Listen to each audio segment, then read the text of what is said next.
Foreign fund foreign కరెన్సీలు పౌండ్స్‌లో హ్మ్. వీళ్ళు పే చేశారు. పౌండ్స్‌లో చేస్తున్నప్పుడు సెంట్రల్ గవర్నమెంట్ పర్మిషన్ తీసుకోవాలి. అవేమీ తీసుకోలేదు.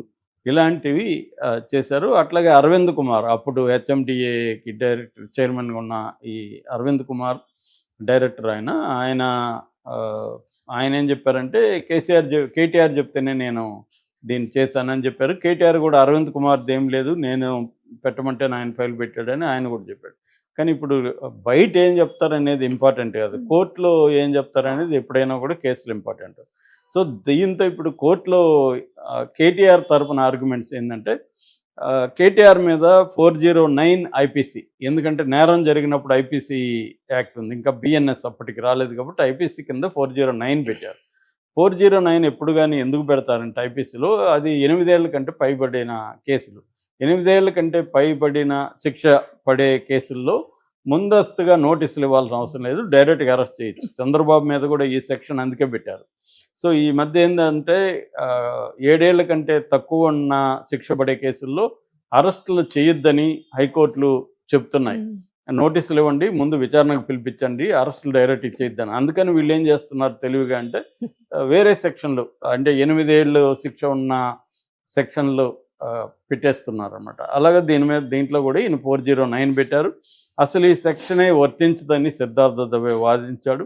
ఎందుకంటే ఈయన మున్సిపల్ శాఖ మంత్రిగా ఉన్నాడు. మున్సిపల్ శాఖ మంత్రిగా ఉన్నప్పుడు ఒక ఈవెంట్ జరిగింది. ఈవెంట్ కండక్టర్స్‌కి ఈయన డబ్బులు పే చేశాడు.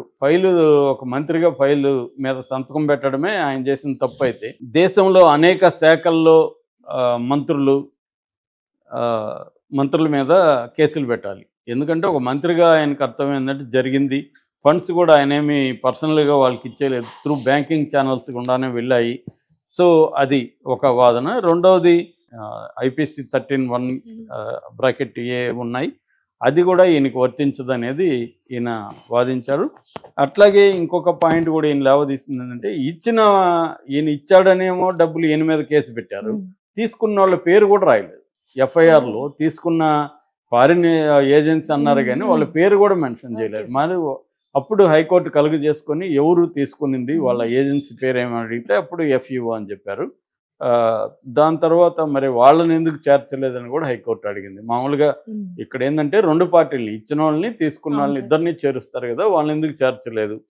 అంటే ఇక్కడ గూడా ప్రధానంగా టెక్నికల్ యాస్పెక్ట్స్ మీదనే వెళ్తున్నట్టు కనబడుతుంది. అసలు ఈ సెక్షన్‌లు కేటీఆర్‌కి వర్తిస్తాయా లేదా? హ్మ్.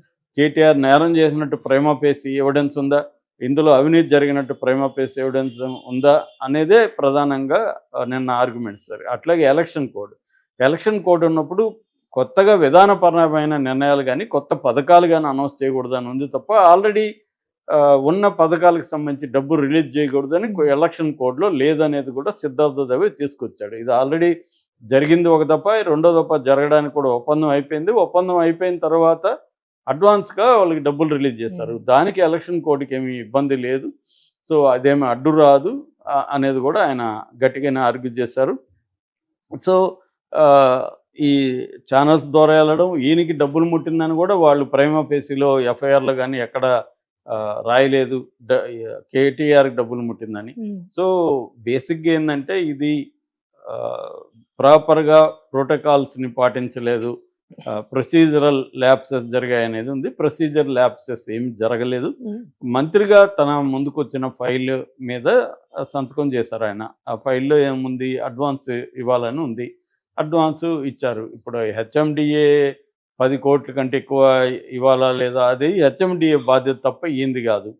సో, ఈయనకి సంబంధం లేదు. అది హెచ్ఎండిఏ మీద తప్పవుతుంది. ఒకవేళ హ్మ్. హెచ్ఎండిఏ 10,00,00,000 కంటే ఎక్కువ ఇవ్వకూడదు అనే రూల్ ఉంటే, రూలుంటే. హ్మ్. అది హెచ్ఎండిఏ బాధ్యత అవుతుంది గానీ మంత్రి బాధ్యత ఎందుకు అవుతుంది? హ్మ్.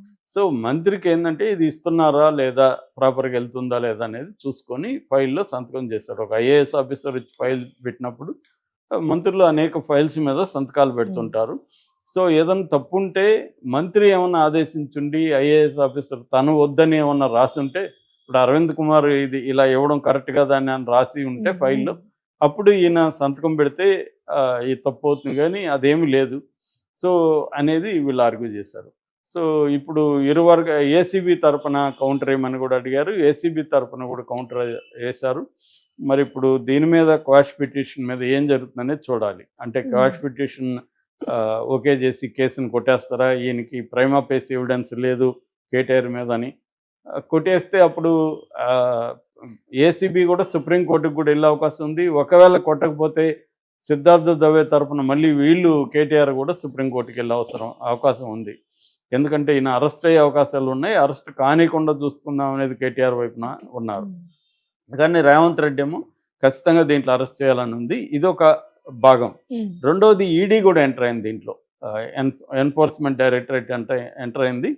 అంటే ఇక్కడ ఏంటంటే మనం పొలిటికల్గా చూసినప్పుడు రేవంత్ రెడ్డికి మోడీకి కామన్ ఎనిమి ఎవరు? బీఆర్ఎస్ తెలంగాణలో. బీఆర్ఎస్ని బలహీనపరిస్తే ఆ ప్లేస్లోకి తాము రావాలని బీజేపీ కూడా భావిస్తుంటుంది. అందుకనే ఆల్రెడీ బీజేపీ బీఆర్ఎస్ కొంత బలహీనపడింది. ఎమ్మెల్యే ఎన్నికల కంటే కూడా ఎంపీ ఎన్నికల్లో ఇంకా బలహీనం కనిపిస్తుంది. కేసీఆర్ దాదాపు 1 ఇయర్ రాకపోవడం, ఒక ప్రాంతీయ పార్టీ నాయకుడు ఆయన, ఆ పార్టీకి సుప్రీం లీడరు, ఆయన బయటికి రాకుండా 1 ఇయర్ అయిపోయింది. సో దాన్ని బట్టే వాళ్ళు బలహీనంగా ఉన్నారు అనేది అర్థమవుతుంది. సో దీన్ని తొక్కేయాలని సెంట్రల్ కూడా గవర్నమెంట్ కూడా ఎంటర్ అయింది. ఎందుకంటే ఏసీబీ కంటే కూడా ఈడీ పెట్టిన కేసుల్లో బెయిల్ త్వరగా రావు. ఎందుకంటే పిఎంఎల్ఏ చట్టం ఉంటుంది, ప్రివెన్షన్ ఆఫ్ మనీ లాండరింగ్. అందుకని ఈడీ కూడా నోటీసులు ఇచ్చింది. ఈయన క్వాష్కి వెళ్ళింది ఏంటంటే ఇది కానీ జరిగితే ఈడీ కూడా కేసే లేనప్పుడు ఈడీ ఎంటర్ అవ్వడానికి కూడా స్కోప్ లేదు. ఈడీ ఎప్పుడు ఎంటర్ అవుతుంది? ఒక నల్లధనాన్ని తెల్లగా మార్చుకోవడం, దానికి మనీ లాండరింగ్ అంటారు. లాండరింగ్ అంటే క్లీనింగ్, మనీ లాండరింగ్ అంటే డర్టీ మనీని క్లీన్ చేసే ప్రాసెస్. సో ఈయనకి ఇప్పుడు ఈయనేదో ఒక అక్రమంగా వాళ్ళకి ఇచ్చారు, వాళ్ళు మళ్ళీ ఈయనకి ఇవ్వాలి కదా రిటర్న్. అది ఎలా ఇచ్చారు అనేది ఈడీ ఎంటర్ అవుతుంది.